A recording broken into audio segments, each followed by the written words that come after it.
네, 이 시간 우리에게 주신 하나님 말씀은 누가복음 8장 40절부터 48절 말씀입니다. 하나님께서 오늘 우리에게 주시는 말씀은 누가복음 8장 40절부터 48절 말씀입니다. 네, 제가 한 절, 우리 성도 여러분들이 한 절 교독하도록 하겠습니다. 예수께서 돌아오심에 무리가 환영하니 이는 다 기다렸음이로라. 이에 회당장인 야이로라는 사람이 와서 예수의 발 아래에 엎드려 자기 집에 오시기를 간구하니 이는 자기에게 12살 된 외딸이 있어 죽어감이로라. 예수께서 가실 때에 무리가 밀려들더라. 이에 12회를 혈루증으로 앓는 중에 아무에게도 고침을 받지 못하던 여자가 예수의 뒤로 와서 그의 옷가에 손을 대니 혈루증이 즉시 그쳤더라. 예수께서 이르시되 내게 손을 댄 자가 누구냐 하시니 다 아니라 할 때에 베드로가 이르되 주여 무리가 밀려들어 미나이다. 예수께서 이르시되 내게 손을 댄 자가 있도다. 이는 내게서 능력이 나간 줄 안밀로라 하신대.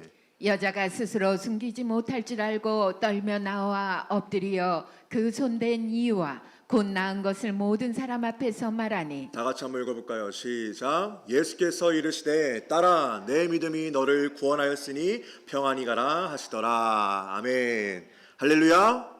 네, 시간 수예배 나오신 여러분들을 주님의 이름으로 환영하고 축복합니다.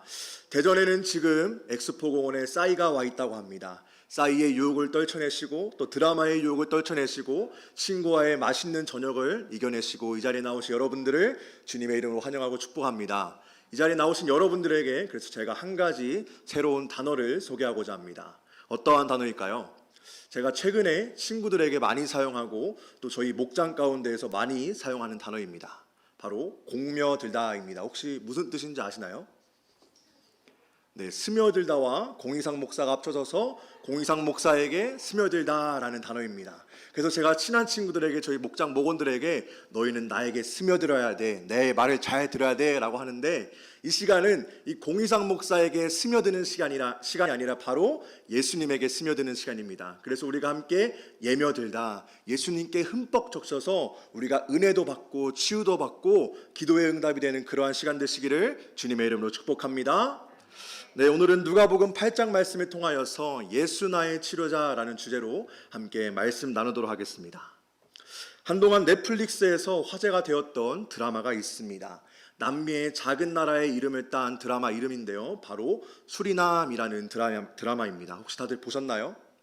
네, 아마 보신 분들도 있으시고 안 보신 분들도 있으실 텐데 제가 아직 안 보신 분들을 위하여서 스포는 하지 않겠습니다. 근데 이 드라마는 이름만 들어도 우리가 알 수 있는 배우들이 많이 나옵니다. 황정민, 조우진, 박혜수, 하정우, 유연석 아주 좋은 라인업들이 많이 나와 있어서 드라마가 시작 전부터 아주 훌륭한 배우들이 많이 나온다고 해서 입소문을 타기 시작했습니다. 그리고 내용 또한 제가 한번 봤는데요. 너무나 흥미진진하고 재미있는 내용들이 많이 들어 있습니다. 그래서 수리남의 드라마의 주된 이야기는 제가 짧게 말씀드리면 마약에 관한 이야기입니다. 한 마약 무역상을 잡기 위해서 수리남까지 그 한국의 국정원들이 찾아가서 그 마약왕을 잡아오는 이야기인데요. 저도 이 드라마를 보면서 과연 마약이라는 게 무엇일까? 마약이 얼마나 대단하길래 저 사람들이 저 많은 돈을 들여서 마약을 사고 마약을 하는 것일까? 라는 궁금증이 들게 되었습니다. 그래서 저도 마약에 대해서 관심을 갖게 되었는데요. 제가 뭐 마약을 하겠다고 관심을 가진 것이 아니라 과연 마약에 얼마나 많은 사람들이 중독되어 있는지에 대해서 궁금해지기 시작했습니다. 이제 이 관심을 갖고 뉴스를 계속 들여다보고 뭐 매일 신문도 보기도 하는데 어느 날 뉴스를 보니까 마약에 관한 뉴스들이 참 많이 있었습니다. 뉴스만 클릭하면 강남에서 젊은이들이 마약을 하다가 잡혔다. 뭐 어떤 사람들은 그 클럽에서 마약을 하다가 잡혔다라는 뉴스들을 많이 접하게 되었습니다. 그리고 얼마 전에 머리가 빡빡이인 음악가 돈 스파이크가 또 마약을 하다가 걸렸다라는 뉴스를 보게 되면서 우리나라의 마약이 너무나 만연해져 있구나, 성행해져 있구나라는 것을 보게 되었습니다. 그리고 저에게 메일로 매달 통계 자료가 하나씩 오게 되는데 그 통계 자료를 보면서 저는 더욱더 충격을 받게 되었습니다. 먼저 전 세계적으로 마약 인구가 2010년과 2019년을 비교했을 때 무려 22%가 증가했다라고 합니다. 그리고 국내의 마약 사범들도 2010년과 2019년을 비교했을 때에 무려 66%가 증가했다라고 하는 것입니다. 그런데 더욱더 심각한 것은 어른들의 마약 중독이 아니라 우리 청소년들 사이에서도 마약이 중독되어 있다라는 통계가 나오게 되었습니다. 2011년에는 41명밖에 마약으로 잡혀 들어간 청소년이 없었는데 2021년에는 무려 10배가 증가한 450명이라는 청소년들이 마약을 접하게 되었다라고 합니다. 이것은 실제적으로 검거된 숫자이지 검거되지 않은 숫자까지 합친다면 우리나라의 청소년들이 무려 12,857명이 마약을 하고 있을 것이다 라는 추측이 나오게 되었습니다. 그리고 마약을 사용하는 연령대가 점점 한국 땅에서는 낮아지고 있다고 합니다. 그렇다면 왜 많은 사람들이, 젊은이들이, 어린 학생들이 이 마약이라는 것을 하게 되었을까요? 우리가 흔히 드라마나 영화를 보면 마약을 하고 난 다음에 그 사람들의 모습이 어떻게 표현되죠? 눈알이 뒤집히고 기쁜 모습, 그리고 황홀경에 빠진 모습이 나오게 되는 것을 보게 됩니다. 마찬가지로 그것처럼 많은 사람들이, 36%의 사람들이 쾌락을 추구하기 위해서 이 마약을 사용한다라는 통계가 나오게 되었습니다. 그리고 호기심, 다른 사람들의 권유, 스트레스의 해결을 위해서 이 마약을 한다라고 말합니다. 맨정신으로 살아가기에는 이 세상이 너무나 힘들기 때문에 마약에 의존하는 것입니다. 그래서 마약에 의존하다 보니까 중독이 되어서 그 마약 가운데에서 빠져나오지 못하게 되고 자살까지 이르는 사람들이 무려 4명 중에 1명이 자살한다고 합니다. 매년 마약에 대해서 이야기를 하면서 치유를 해야 되는데 사회적으로 마약에 관심을 갖고 사회적으로 우리가 그들을 교육시켜야 된다, 치료해야 된다라고 말은 하지만 점점 세월이 흘러갈수록 많은 사람들이 마약 가운데 빠지는 것을 보게 됩니다. 근본적인 부분을 해결해야 되는데 그렇지 못하기 때문에 오늘날 많은 사람들이 중독 가운데 빠져 있게 되는 것입니다. 과연 이것이 마약만의 문제일까요? 오늘날을 살아가는 현대인들, 그리고 오늘 이 자리에 모인 우리 성도들 가운데 누구나 마음속에 상처와 아픔이 있을 것입니다. 외로움이 있습니다. 슬픔이 있습니다. 여기 있는 20대든 30대든 50대든 60대든 누구나 상관없이 우리에게 다 마음의 아픔과 어려움이 있습니다. 그런데 우리가 그런 어려움이 있을 때 어떻게 해결하려고 하시나요? 이런 사람들이 너무나 많아지니까 TV 프로그램 가운데에는 상담 프로그램, 예능까지 만들어지게 되는 것을 보게 됩니다. 오은영 박사에게 찾아가서 우리 가족의 문제 좀 해결해 주세요. 수많은 돈을 들여서 우리 가족의 문제, 나의 아픔 좀 치료해 주세요 라고 말을 하는 것을 보게 됩니다. 그런데 여러분, 근본적으로 그들의 문제가 해결받는 것을 보게 되나요? 잠깐 해결되는 것은 보게 되지만 시간이 흐르면 다시 옛날의 모습이 나타나게 되는 것을 우리가 보게 됩니다. 그러다 보니까 계속 다른 것에 의존하면서 우리의 삶을 맡기고 있습니다. 그리고 이러한 마음이 우리 가운데 있습니다. 나는 이미 실패한 인생이야. 나는 이미 실패한 몸이야. 이런 생각을 하면서 많은 것을 포기한 채 하루아침을 맞습니다. 오늘 눈을 뜨면서 기대하면서 기쁜 마음으로 집 밖을 나가야 되는데 집 밖을 나가면서, 그리고 이불 밖을 나오면서 드는 생각은 오늘 또 하루가 시작되네? 나는 오늘 또 패배자처럼 살아갈 텐데, 또 오늘 나는 고통과 고난 속에 살아갈 텐데 내가 이 오늘 하루 살아가면서 무슨 의미가 있을까? 라는 생각을 갖고 살아가게 됩니다. 이러한 삶을 사는 우리에게는 근본적으로 변화할 수 있는 용기와 믿음이 필요한 것입니다. 이 모든 것을 해결할 수 있는 사람이 누구일까요? 바로 예수 그리스도이신 것입니다. 예수 그리스도가 우리의 삶 가운데 필요하다라는 것을 오늘 본문 말씀을 통하여서 우리에게 설명해 주고 있는 것입니다. 오늘 말씀에서도 예수 그리스도의 기적이 필요한 사람이 나타나고 있습니다. 어떠한 사람이죠? 영적으로 봐도, 신체적으로 봐도, 그의 상황 가운데 봐도 희망이 없어 보이는 사람 한 사람이 나옵니다. 한 여인의 사연이 나오는데요, 우리 43절 말씀, 이 사람의 상태가 어떤지 한번 살펴보도록 하겠습니다. 43절 말씀 시작. 이에 12해를 혈루증으로 앓는 중에 아무에게도 고침을 받지 못하던 여자가. 누가복음 8장 보니까 오늘 한 여인에 대해서 설명합니다. 혈루증으로 앓는 중에라고 말이 나옵니다. 여러분, 혈루증에 대해서 아시는 분도 있을 것이고 모르시는 분도 있을 겁니다. 이 혈루증이라는 것은 여성들이 생리가 멈추지 않는, 계속해서 피가 하혈하는 그러한 병을 말하고 있는 것입니다. 그런데 이 혈루증이라는 것은 유대교적인 관점에서 봤을 때 아주 부정하고 죄가 많은 병인 것입니다. 레위기 15장 25절부터 27절 말씀 함께 읽어보도록 하겠습니다. 25절 제가 읽겠습니다. 시작. 만일 여인의 피에 유출이 그의 불결기가 아닌데도 여러 날이 간다든지 그 유출이 그의 불결기를 지나도 계속되면 그 부정을 유출하는 모든 날 동안은 그 불결한 때와 같이 부정한즉 그의 유출이 있는 모든 날 동안에 그는 눕는 침상은 그에게 불결한 때의 침상과 같고 그가 앉는 모든 자리도 부정함이 불결한 때의 부정과 같으니 그것들을 만지는 자는 다 부정한즉 그의 옷을 빨고 물로 몸을 씻을 것이며 저녁까지 부정할 것이요. 레위기의 법에 보니까 이 혈루증, 피가 나오는 병은 아주 죄악입니다. 그리고 부정하다라고 생각할 정도입니다. 피가 멈추지 않으면 그 여인은 평생을 부정한 죄인으로서 취급받은 채 아무것도 못하고 아무도 만나지 못하는 그런 격리된 삶을 살아야 하는 것입니다. 당시 유대인들 가운데에는 불결한 사람에 대해서 상상을 초월할 정도로 격리하는 삶을 살게 하였습니다. 당시 삶 가운데 가장 부정하다라고 하는 병은 문둥병이었습니다. 그래서 유대인들은 이 문둥병에 걸린 사람들이 바로 옆에 있으면 접촉하는 것이 아니라 바람만 불어와도 나에게 저 부정한 병이 옮을 거야 라고 생각했습니다. 그래서 유대인들은 4규빗 1규빗이 50cm인데요 4규빗이면 2m 안에 문둥병 환자들이 들어오지 못하게 하였습니다. 그리고 문둥병 환자들이 사는 마을을 예루살렘 동쪽에 만들었습니다. 왜냐하면 바람이 서쪽으로부터 이렇게 불어오기 때문에 혹시나 예루살렘 서쪽에 문둥병 환자들의 마을이 있으면 그 바람을 타고 문둥병이 우리에게 올까봐 예루살렘 동쪽에 마을을 만들 정도로 유대인들은 엄격하게 성경의 말씀에 부정한 것을 지키고 있었습니다.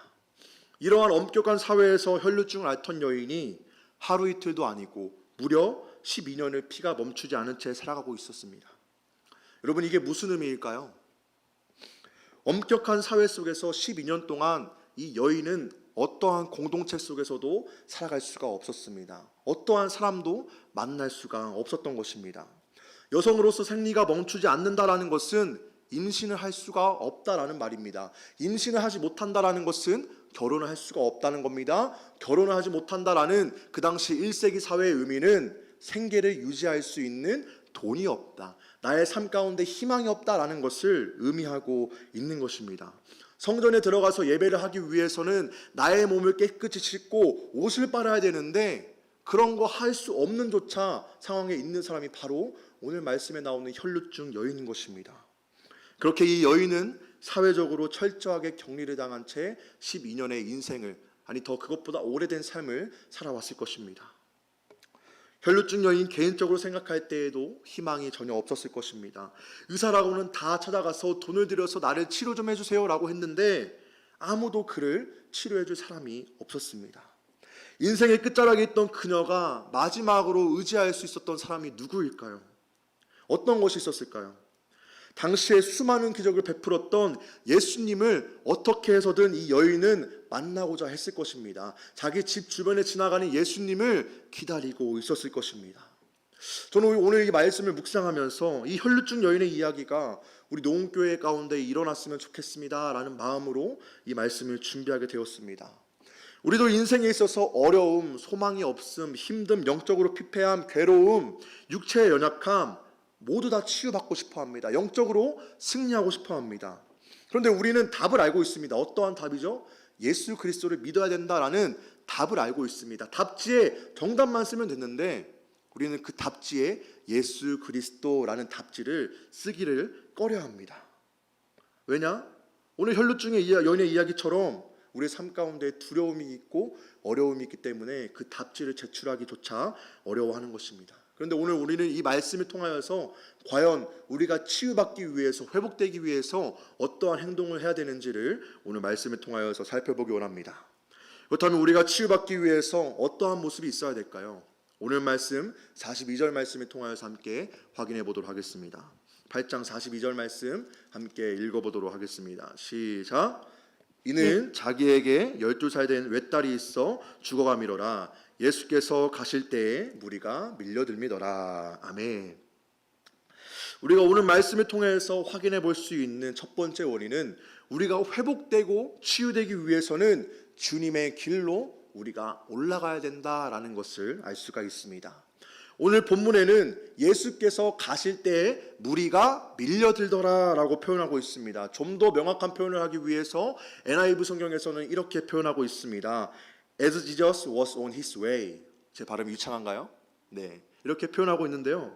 이것을 직독하면 예수님이 그의 길 위에 있었다라는 의미를 갖고 있습니다. 즉 예수님께서는 자기가 가고자 하는 길을 계속해서 걸어가고 있었다라는 의미인 것입니다. 어디 가고 있었나요? 오늘 본문에 혈루증 여인의 이야기가 나오기 전에 야이로의 딸 12살 된 딸이 죽었다라는 이야기 듣고 그 아이를 고치러 가는 길 위에 있었던 겁니다. 그 길 위에서 혈루증 여인이 예수님을 만나게 되었던 것입니다.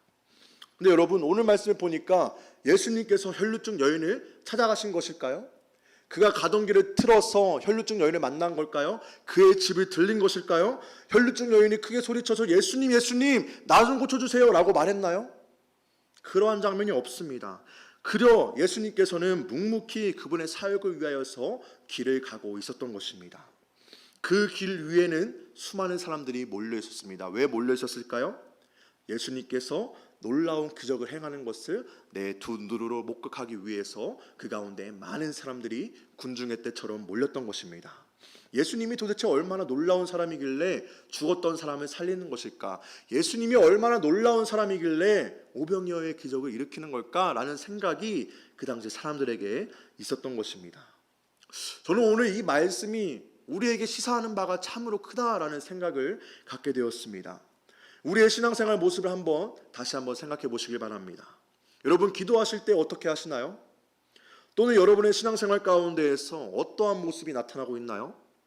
보통 이러한 모습이 나타납니다. 예수님 저 좀 찾아와 주세요. 예수님 나 좀 만나 주세요. 예수님 내가 직접 가는 게 아니라 예수님께서 나에게 찾아와 주셔서 나의 병을 고쳐주세요 라는 모습이 우리에게 나타나는 것도 있습니다. 물론 예수님께서 그분을 직접 찾아가셔서 고쳐주는 사람도 분명히 있습니다. 그러나 우리가 정말 신앙 가운데에서 막다른 길에 몰려있고 정말 최후의 순간이 와 있다면 혈루증 여인이 예수님의 길 위에 왔던 것처럼 우리도 주님의 길에 올라와서 그 기적을 기대해야 하는 것입니다. 그 믿음을 갖고 나아가야 하는 것입니다. 내가 먼저 주님을 찾아갈 때 그 놀라운 믿음의 역사가, 그 놀라운 기적의 역사가, 치유의 역사가 나의 가운데 임하는 것입니다. 그 길 위에 올라가야만이 어떤 일이 일어나는지, 그 예수님이 어떠한 분인지를 우리가 두 눈으로 확인할 수가 있는 것입니다. 문화인류학자 에드워드 홀은 숨겨진 차원이라는 책에서 이러한 말을 했습니다. 사람 사이의 거리, 공간에는 의미가 있다라고 말을 합니다. 그래서 그는 친한 정도에 따라서 달라지는 사람의 사회적 거리를 총 4가지로 구분하고 있는데 혹시 PPT 보여주실 수 있나요? 네, 첫 번째 단계는 가족과 연인과의 거리입니다. 그래서 가족과의 연인과의 거리는 0에서 45cm라고 말하고요. 친한 친구와의 거리는 46cm부터 120cm, 그리고 사무적이고 업무적인 거리는 120에서 360cm, 공적인 거리는 360cm 이상이다라고 말을 하고 있습니다.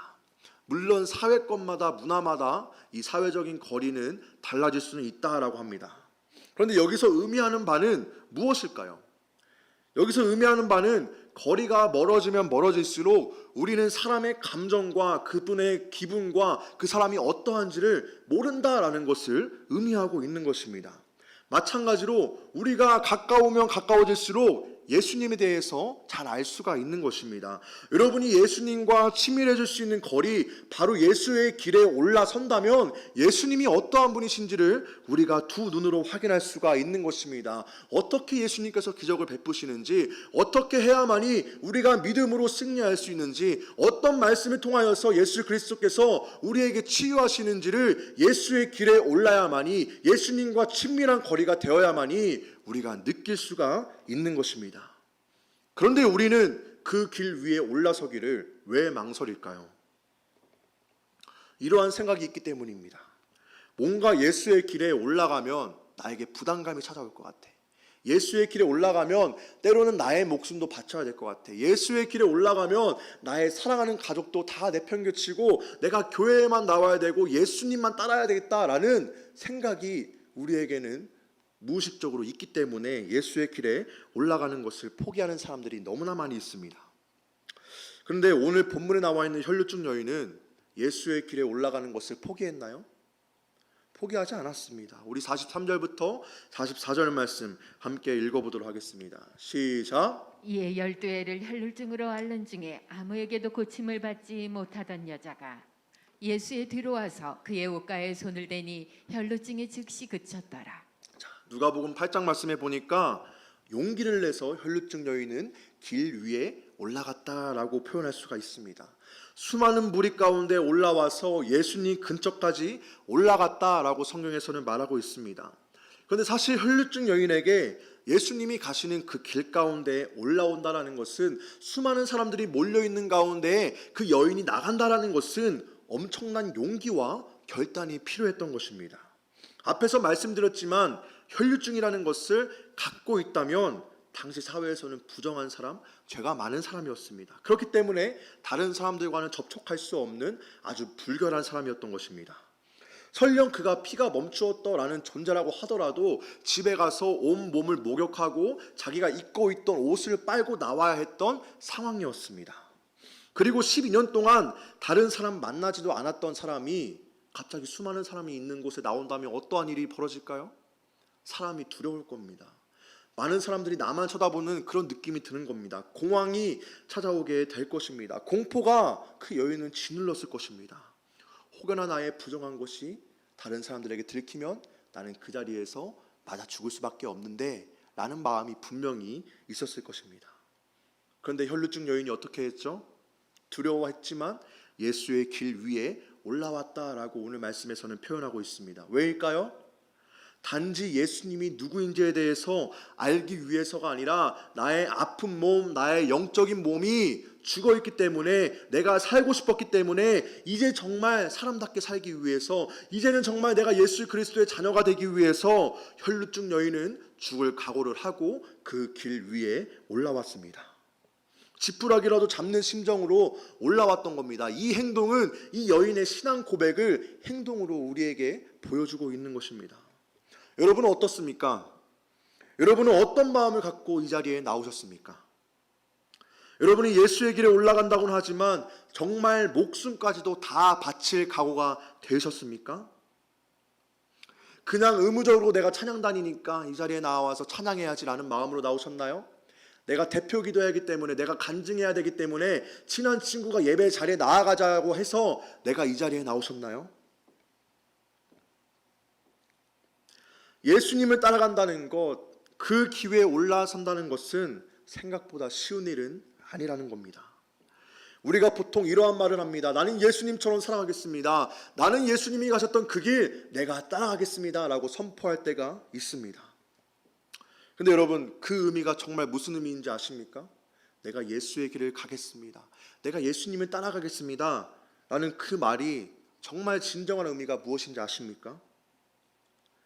때로는 혈루증 여인처럼 정말 죽을 각오를 하고 그 위에 올라가야 할 때가 필요한 것입니다. 미국의 신학자 중에 존 하워드 요더라는 신학자가 이런 귀한 말을 남겼더라고요. 한번 PPT 보여주시겠어요? 예수를 따른다는 것은 그의 운명을 함께하는 것이다 라는 귀한 말을 남겼습니다. 이게 무슨 말일까요? 예수를 따른다라는 그 말은 우리가 쉽게 해서 되는 게 아니라 예수님의 운명, 십자가를 지셨던 그 죽음까지도 우리가 따라가야 된다라는 것을 의미하고 있는 것입니다. 때로는 우리가 모든 것을 다 내려놓고 주님께 나아가야 된다라는 것을 의미하고 있는 것입니다. 여러분이 예배 자리에 나온다는 것은 우리가 예수님의 길에 올라온다, 따라온다라는 마음으로 예배 자리를 사모하셨으면 좋겠습니다. 나도 예수님의 그 길 따라가겠다는 믿음, 그 믿음이 우리에게 있어야 하는 겁니다. 내가 예배 자리에 나아가서 예수님과 더욱더 친밀한 관계가 되어야겠다. 내가 예배의 자리에 나와서 예수님의 눈에 띄는 사람이 되어가겠다. 그래서 예수님의 옷자락이라도 붙잡고 내가 치유받아야겠다. 나의 믿음이 성장해야겠다. 나의 마음 가운데 있는 아픔과 상처가 예수 그리스도의 길 위에 있음으로써, 예수님의 눈에 띄므로써 내가 치유받아야겠다라는 그러한 마음으로 예배의 자리에 나오시기를 바랍니다. 이러한 마음을 갖고 나왔던 혈루증 여인, 그의 믿음이 행동 가운데에서 나타나고 있다는 것을 오늘 말씀에서 설명해 주고 있습니다. 44절 말씀에 보니까 예수의 뒤로 와서 그의 옷가에 손을 대니 혈루증이 즉시 그쳤더라 라고 표현하고 있습니다. 예수의 길에 올라와서 혈루증 여인은 그저 예수님을 바라만 보고 있지 않았습니다.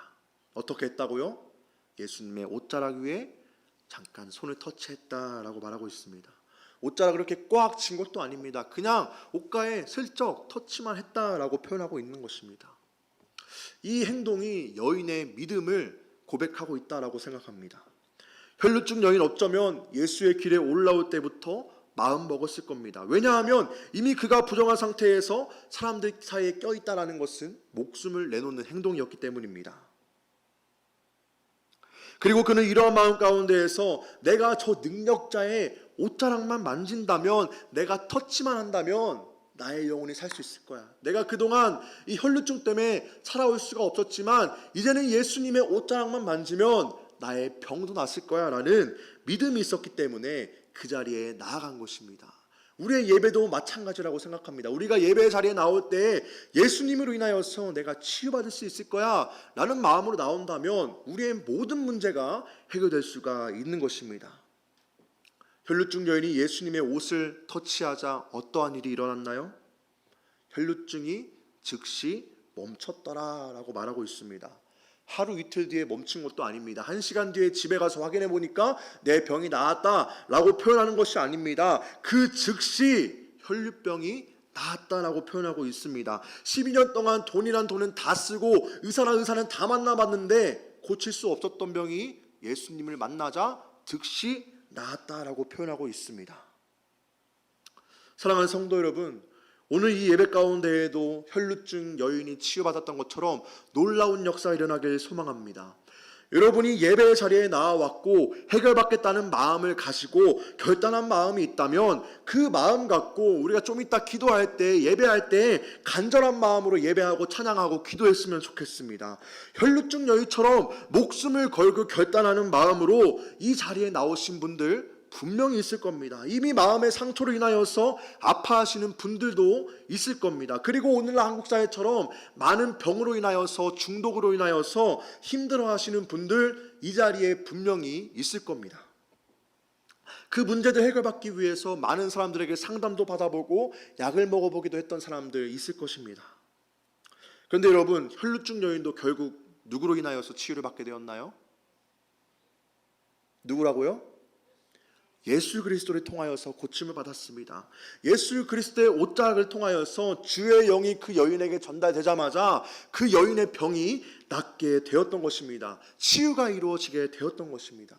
고린도후서 3장 17절 말씀에 이러한 말씀이 있습니다. 우리 함께 선포해 볼까요? 시작. 주는 영이시니 주의 영이 계신 곳에는 자유가 있느니라. 주는 영이시니 주의 영이 계신 곳에는 무엇이 있다고요? 자유가 있느니라 라고 말하고 있는 것입니다. 주의 영이 우리에게 임한다면 우리를 억누르고 있는 환경, 아픔, 나의 상처 다 자유롭게 풀릴 줄 믿습니다. 혈루증 여인에게도 마찬가지로 주의 영이 임했던 것처럼 이 시간 예배드리는 모든 성도님들 가운데 주의 영이 임하셔서 모든 상처가 치유받기를 주님의 이름으로 축복합니다.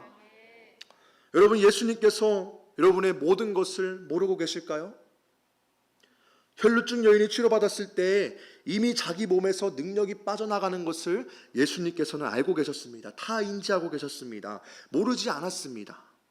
여러분들이 이미 이 자리에 올라왔을 때, 예수의 길에 올라왔을 때, 주님께 의지하려고 할 때 주님은 이 사람이 과연 세상을 의지하는지, 예수 그리스도를 의지하고 있는지를 보기 위해서 단지 기다리고 있는 것이지 우리의 상황을 모르시는 분이 아니라는 것입니다. 근데 여러분, 오늘 혈루증 여인의 치유받고 난 다음에 행동이 어떠했을까요? 우리가 치유받으면 보통 어떠하죠? 기뻐 뛰놉니다. 그 예수님의 치유의 간증을 다른 사람들에게 전파하려고 합니다. 그런데 오늘 혈루증 여인은 보통 사람들과 조금 다른 반응이 나타나는 것을 보게 되는데요. 우리 47절 말씀 함께 읽어보도록 하겠습니다. 시작. 여자가 스스로 숨기지 못할 줄 알고 떨며 나와 엎드려 그 손댄 이유와 곧 나은 것을 모든 사람 앞에서 말하니. 아멘. 자, 혈루증 여인의 상황이 어떠하죠? 떨며 나와 엎드렸다라고 고백하고 있습니다. 왜 떨었을까요? 자기가 봤을 때에도, 유대교적인 관점에서 봤을 때에도 자기는 부정한 사람입니다. 혈루증 여인은 죄인인 것입니다. 죄인이 사람들 앞에 선다라는 것 자체가 두려워 떨 수밖에 없는 겁니다. 특히 누구 앞에 서 있는 거죠? 예수 그리스도 앞에 죄인이 선다라는 것은 두렵고 떨릴 수밖에 없는 것입니다. 사실 여인은 조용히 지나가면 예수 그리스도께서 자기를 모를 줄 알았습니다. 그냥 내가 치유받던 상태에서 돌아가면 예수님도 자기 자신을 모를 줄 알았던 겁니다. 그러나 우리 주님 모든 것을 다 아시는 분이십니다. 여러분의 죄도 아시고 상처도 아시고 여러분의 아픔도 아시는 분이 바로 우리 예수님인 것입니다. 수많은 무리가 있다고 하더라도 그 중에서 여러분이 각자가 갖고 있는 문제, 상처, 아픔, 죄 무엇인지 다 아시는 분이 바로 우리의 예수 그리스도시다라는 것입니다. 저희 부모님이 어렸을 적에 저에게 한 이야기를 들려주셨습니다. 저희 부모님이 첫 목회지가 전라남도 진도입니다. 진도가 저기 완도 옆에 있는 섬인데요. 진도에 가서 목회할 때 섬 사람들이 생각보다 순박하고 순진하다라고 말씀을 많이 하셨습니다. 그래서 마을 사람들에게 전도하고 이제 예배를 통하여서 복음을 전파하고 이제 할머니들이 교회에 나와서 예수님을 영접하게 되었다라고 말합니다. 그런데 어느 날 한 할머니가 예수 그리스도에 영접하고 설교 때마다 목사님이 술 마시는 것, 담배 피는 것 죄입니다. 여러분 하면 안 됩니다. 라고 선포하니까 이 할머니 마음 가운데 어떠한 마음이 있었냐? 내가 그래도 술도 좋아하고 담배도 좋아하는데 과연 내가 이걸 끊을 수 있을까? 그래도 내가 하면 양심에 어긋나는데 어떻게 하지? 라는 생각이 들었다고 합니다. 근데 어느 날 할머니가 아주 기발한 아이디어를 떠올렸다고 합니다. 그래, 예수님께서는 어디에 계시죠? 우리가 보통 생각할 때 하늘에 계신다라고 생각합니다. 하나님이 어디 계신다고 생각하죠? 하늘에 있다라고 생각합니다. 그래, 하나님과 예수님이 하늘에 있다면 내려다보실 텐데 그 내려다보는 가운데 나에게 지붕이 있다면 내가 담배 피는 거, 술 마시는 거 모르겠지라는 생각을 했다고 합니다. 그래서 어디에서 담배를 폈냐? 그 당시에는 부엌이 밖에 있었잖아요. 예전에는 저희 지금 시골집도 밖에 부엌이 있었는데 부엌에 지붕이 있으니까 밥을 하면서 담배 한 번씩 피고 밥을 하면서 술 한 잔 홀짝홀짝 했다라고 합니다. 그 할머니는 이게 완벽 범죄라고 생각하고 이제 한 번씩 담배 피고 술을 마셨다고 합니다. 근데 어느 날 이게 혹시나 죄가 될까봐 이제 아버지인 저희 목사님에게 물어봤다고 합니다. 목사님, 제가 부엌에서 지붕이기 때문에 하나님이 예수님이 못 볼 줄 알고 담배랑 술 마셨습니다. 근데 혹시 이게 괜찮은 걸까요? 라고 물어봤다고 합니다. 저희 아버지가 뭐라고 대답했냐? 할머니, 예수님께서 하나님께서는 할머니의 모든 죄 다 아십니다. 모든 것을 다 아시는 분이 예수 그리스도이기 때문에 지붕이 있다라고 하더라도 할머니가 지하에 숨어서 담배를 피더라도 예수님께서는 다 아십니다. 라고 말을 했다고 합니다. 그 할머니가 그 얘기를 듣고 충격을 받고 나서 그 다음부터는 담배와 술을 하지 않았다라는 귀한 이야기를 저에게 들려주신 적이 있었습니다. 우리도 교회 내에서 사람들이 많기 때문에, 나를 보호해 줄 수 있는 사람들이 많기 때문에 나의 죄가 드러나지 않을 거야, 예수님께서 나의 죄를 모를 거야 라고 생각할 때가 참 많이 있었던 것 같습니다. 그런데 여러분, 사람들은 모를 수 있습니다. 나의 상황 잘 모를 수가 있어요. 내가 어떤 죄를 지었는지, 나의 마음 가운데 어떠한 아픔이 있는지는 여러분 옆에 있는 성도님들이 모를 수가 있습니다. 우리 목사님도 모를 거예요. 당시에 수많은 관도들이 있었지만 혈루증 여인이 고백하기 전까지 그 많은 사람들 가운데 이 여인이 부정하다라는 것 단 한 명도 몰랐습니다. 아니, 관심도 없었을 거예요. 그러나 그 자리에서 오직 한 분만이 아셨습니다. 누구죠? 예수 그리스도만이 그 여인의 상황과 그 마음을 아셨던 것입니다. 지금 이 자리에서도 여러분의 상처, 아픔, 영적인 피폐 아시는 분 단 한 분만 계십니다. 누구라고요? 예수 그리스도만이 여러분의 상황을 아시고 있는 것입니다. 그분 앞에 비록 떨리고 두려울 수 있지만 혈루증 여인이 다 고백했던 것처럼 우리도 고백하는 역사가 일어나시기를 주님의 이름으로 축복합니다. 여러분의 아픔, 상처, 막혀있는 담, 주님 앞에 모든 것을 다 털어놓을 때 우리에게 어떠한 치유가 일어날까요? 온전한 치유가 일어나게 되는 것입니다. 하루 이틀 뒤에 일어나는 것이 아니라 지금 즉시 그 치유가 우리 가운데에 임하게 되는 것입니다. 그리고 우리가 온전하게 모든 것을 고백하면 어떠한 일이 일어나게 되는 것일까요? 48절 말씀 함께 읽어볼까요? 시작. 예수께서 이르시되 딸아 내 믿음이 너를 구원하였으니 평안히 가라 하시더라. 아멘. 너무 귀한 고백입니다. 다시 한번 읽어볼까요? 시작. 예수께서 이르시되 딸아 내 믿음이 너를 구원하였으니 평안히 가라 하시더라. 아멘. 예수님께서 그 부정했던 여인을 뭐라고 부르셨죠? 딸아라고 부르고 있습니다. 이게 무슨 의미일까요? 주님의 자녀 삼아 주셨다라는 것을 의미하고 있는 것입니다. 이제 죄에 얽매있던 나의 사슬이 예수 그리스도로 인하여서 풀려지고 내가 죄의 자녀가 되는 것이 아니라 사탄의 자녀가 되는 것이 아니라 누구의 자녀가 되었다고요? 예수 그리스도의 자녀가 되었다라는 것을 의미해 주고 있는 것입니다. 우리가 모든 것을 고백하고 온전한 치유가 일어나게 된다면 우리는 바로 예수 그리스도의 자녀가 된다라는 것입니다. 우리 메시지 성경이 좀 더 와닿게 표현하고 있는데요. 한번 읽어볼까요? 메시지 성경 시작. 딸아 너는 나를 신뢰하는 마음의 모험을 했고 이제 다 나아서 온전해졌다. 잘 살아라 복되게 살아라. 아멘. 딸아 너는 나를 신뢰하는 마음의 모험을 했고 이제 다 나아서 온전해졌다. 잘 살아라 복되게 살아라 라고 예수님께서 혈육증 여인에게 말씀해 주고 있는 것입니다. 주님 말씀 안에서 신실한 삶, 복된 삶 살라고 권면까지 우리에게 해주고 있는 것입니다. 예수님의 사랑을 우리가 이 대목에서 느낄 수가 있는 것입니다. 우리의 삶 가운데에도 주님께 모든 것 맡길 수 있는 이 혈육증 여인이 했던 모험 우리에게도 있어야 되는 것입니다. 이러한 모험이 있을 때 우리가 주님께 모든 것을 고백할 수가 있는 것입니다. 제가 이 설교를 준비하면서 참 많이 생각났던 찬양이 있습니다. 혹시 아시나요? 아름다운 이야기가 있네. 아름다운 이야기가 있네. 구세주의 사랑 이야기. 우리 한번 다 같이 1절만 불러볼까요? 은 이야기가 있네. 구세주의 사랑 이야기. 영광스런 천국 떠난 사랑. 나와 같은 함께 고백할까요? 주님의 그 사랑이 정말 놀랍네. 놀랍네. 놀랍네. 오 주님의 그 사랑 정말 놀랍네. 나를 한 번 더 고백할까요? 아름다운 이야기가 있네. 아름다운 이야기. 어떠한 이야기죠? 구세주의 사랑 이야기. 예수님께서는 우리 가운데 오셨습니다. 영광스러운 천국 떠난 사랑. 나와가 우리 함께 고백할까요? 주님의 그 사랑. 주님의 그 사랑 정말 놀랍네. 놀랍네. 놀랍네. 오 주님의 그 사랑이 정말 놀랍네. 나를 위한 그 사랑. 참 이 찬양의 가사가 귀하지 않습니까?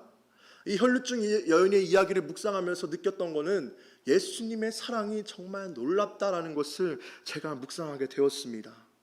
인생의 끝자락에서 예수님으로 인하여서 구원받은 이 스토리가 이 세상 가운데 있는 다양한 이야기 중에 가장 아름다운 이야기, 가장 사랑스러운 이야기라고 저는 여러분들에게 선포할 수가 있을 것 같습니다. 사랑하는 성도 여러분, 저는 오늘 주님의 놀라운 사랑 이야기, 이 구원의 이야기가, 회복의 이야기가 오늘 이 예배 가운데, 우리 노홍교회 가운데, 우리의 삶 가운데 임하기를 주님의 이름으로 축복합니다. 여러분도 주님의 앞에 나와서 구원받고 주님께로부터 딸아, 아들아, 내 자녀야, 너가 온전해졌다, 이제 복된 삶을 살아라 라고 이야기를 듣는다면 우리는 그때부터 우리의 삶이 변할 수가 있는 것입니다. 우리는 그때부터 온전한 주님의 자녀의 삶을 살아갈 수가 있는 것입니다.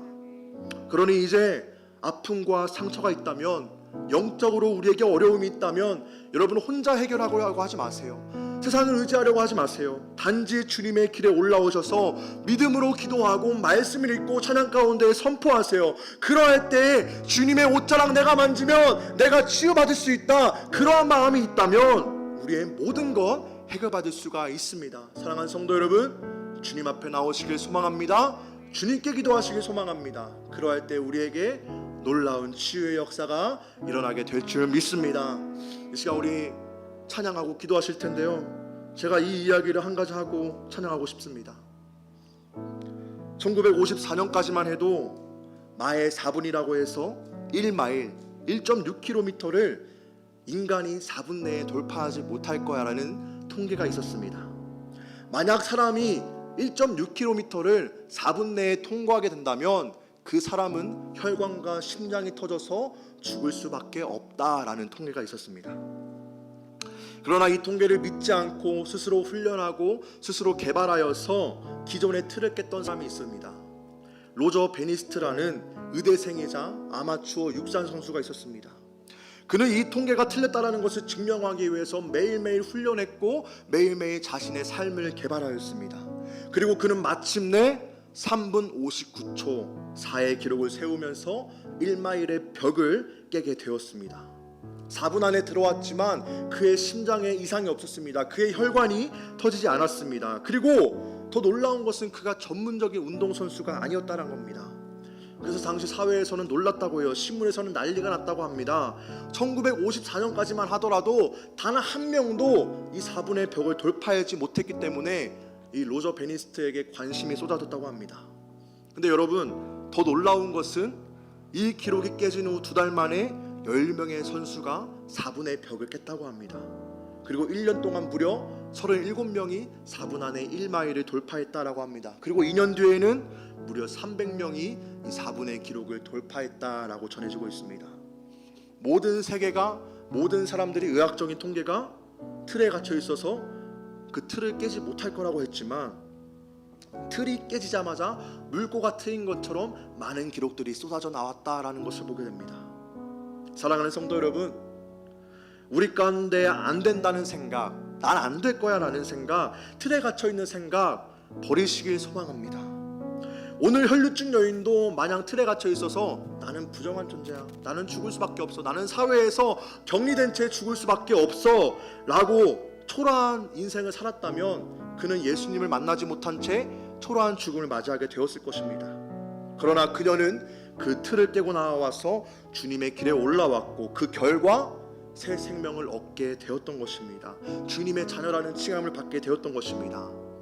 우리 노원교회 가운데에도 이 물꼬를 트시는 사람이 이 자리 가운데 나오시길 소망합니다. 내가 예수로 인하여서 인생이 변하였다. 내가 예수로 인하여서 나의 병이 치유받았다. 내가 예수로 인하여서 마음의 상처, 나의 무너진 담, 나의 모든 것이 다 무너지고 예수 그리스도로 인하여서 내가 새 생명 살게 되었다, 치유받았다라고 고백하는 귀한 역사가 이 수요예배 자리에서부터 나오기를 주님의 이름으로 축복합니다. 그 역사의 주인공이 다른 사람이 아니라 바로 내가 되시기를, 여러분이 되시기를 주님의 이름으로 간절히 축복합니다. 우리 이 시간 예수 나의 치료자 함께 찬양하시고 간절히 기도하도록 하겠습니다.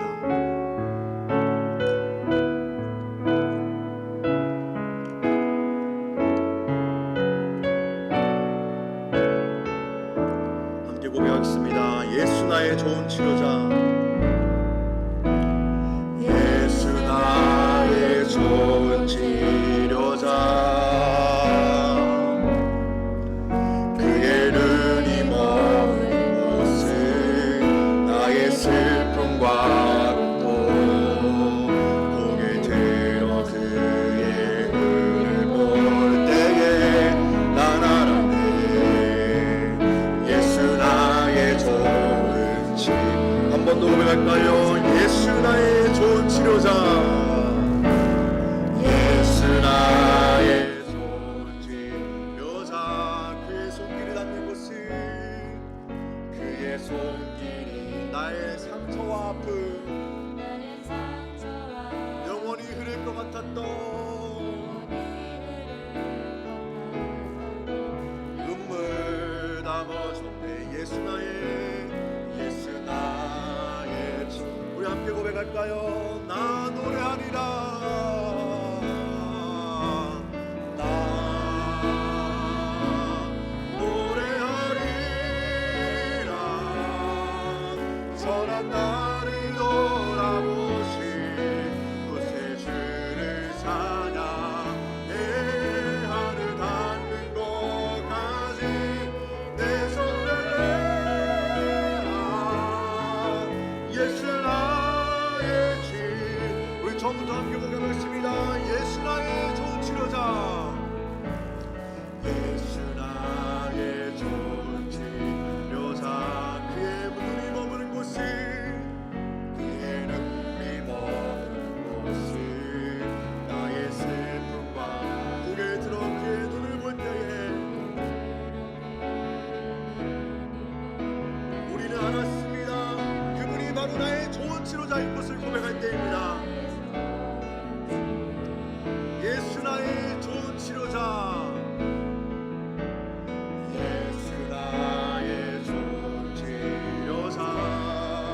그의 손길이 닿는 곳은, 그의 손길이 닿는 곳은 나의 상처와 아픔 영원히 흐릴 것 같았던 눈물 담아줬네.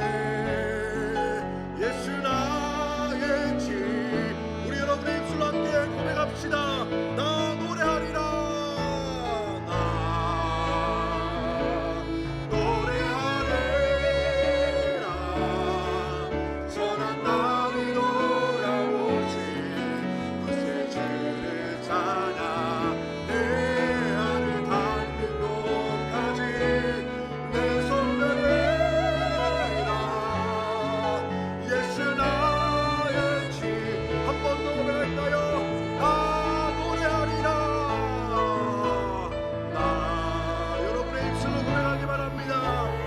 선한 나를 돌아보신 그 구세주를 찬양합시다.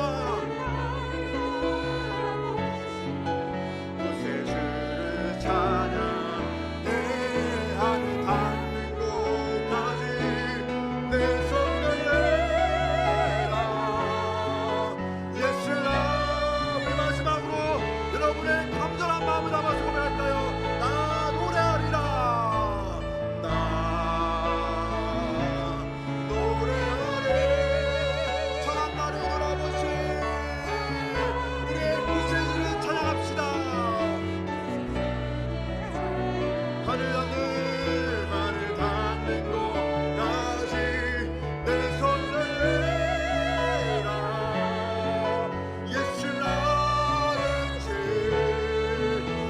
우리 시간 함께 기도하기 원하는데요. 기도할 때 주님, 내가 주님의 길 위에 올라서기 원합니다. 나의 용기와 믿음이 있기 원합니다. 내가 예수님 앞에 나와서 나의 아픔과 상처, 나의 영적인 빚에 치유받기 원합니다. 주여 나를 치유하여 주옵소서. 우리 교회 치유하여 주옵소서. 우리 목장 가운데 치유의 영이 임하게 하여 주옵소서라고 이 시간 주여 한번 쉬고 통성을 기도하시겠습니다.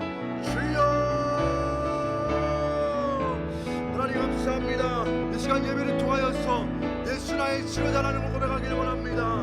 이 시간 예배를 통하여서 예수가 나의 치료자 되심을 고백합니다. 주여 우리가 주님의 길에 올라오게 하여 주옵소서.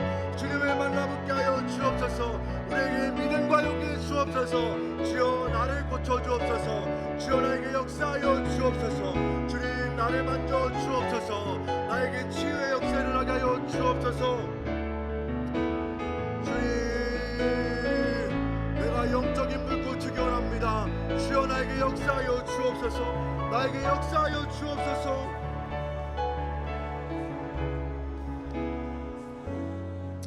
나에게 역사하시기 원합니다. 나를 돌아보시는 그 주님을 찬양하기 원합니다.